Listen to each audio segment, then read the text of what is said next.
So the next time you swear someone called your name and nobody did, smile a little, because it isn't a glitch, it's 200,000 years of human listening still alive inside you. He scans the entire cafe, but no one is even looking at him, and the strange thing is, he is absolutely sure he heard someone say Noah.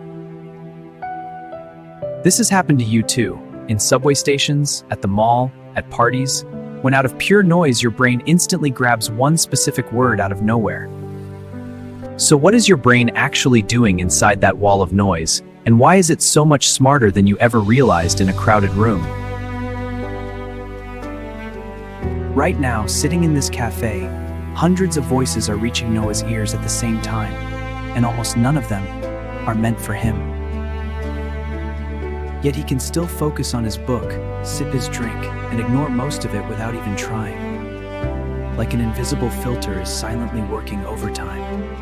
Scientists call this the cocktail party effect, the strange ability of the human brain to lock onto one signal inside a flood of sound. A focused beam cuts through the noise, isolating a single voice. It was first studied in 1953 by a British scientist named Colin Cherry, who realized that pilots in noisy radio rooms could somehow track only one voice at a time. Cherry put people in headphones, played two different conversations at the same time, and asked them to follow only one.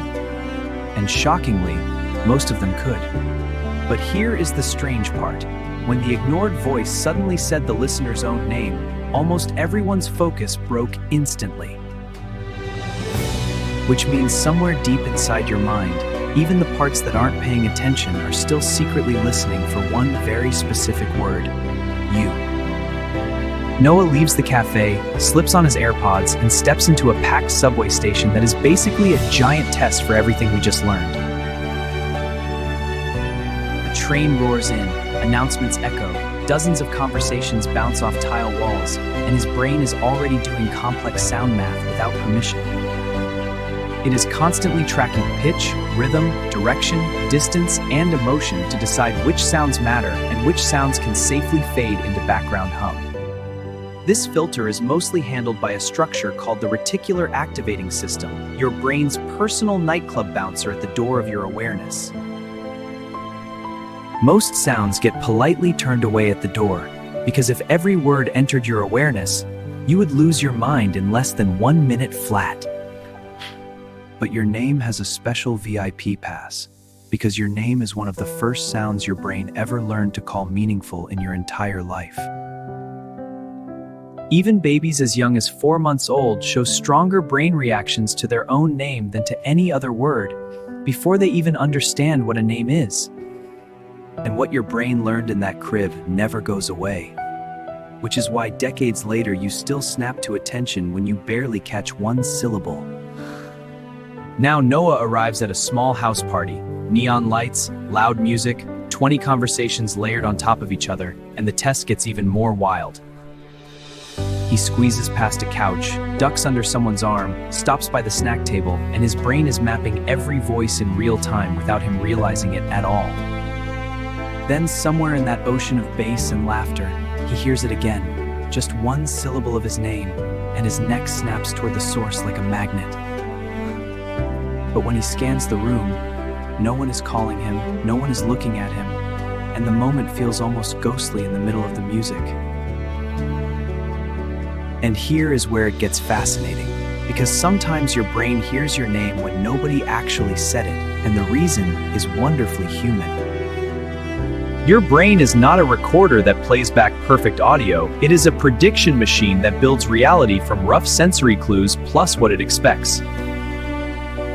So when noise contains sounds that are even remotely close to your name, your brain may quietly fill in the missing pieces and serve it to you as truth. This is also why anxious people, lonely people, or people waiting for important news often hear their name far more than anyone else does in the same room. Because attention is not just about your ears, it is also about your heart, your stress level, and what your nervous system is silently hoping to hear. Noah, hey! Maya, I was starting to think I imagined you. This one's real. Here. Thanks. I needed this. He laughs out loud, partly from relief and partly from the strange comfort of finally having one voice in the room that was actually meant for him. They step outside onto the porch, the bass fades into the night, and Noah finally feels his nervous system unclench from 100 fake alarms. Quiet feels like medicine. So this name just pops into my head sometimes, like a ghost. No way! My brain does that exact same haunted little trick. Really? I thought I was the only one. Walking home along a quiet sidewalk, Noah finally hears almost nothing, just his sneakers on concrete, distant traffic, and his own steady breath in the cold. And in this rare quiet, he realizes the cocktail party effect is not just a brain trick, it is proof that some part of you is always reaching for connection. And here is the mind blow. Your name lives inside your brain like a tiny lighthouse, constantly sweeping a wide, dark ocean of noise just in case. So the next time you swear someone called your name and nobody did, smile a little, because it isn't a glitch, it's 200,000 years of human listening still alive inside you.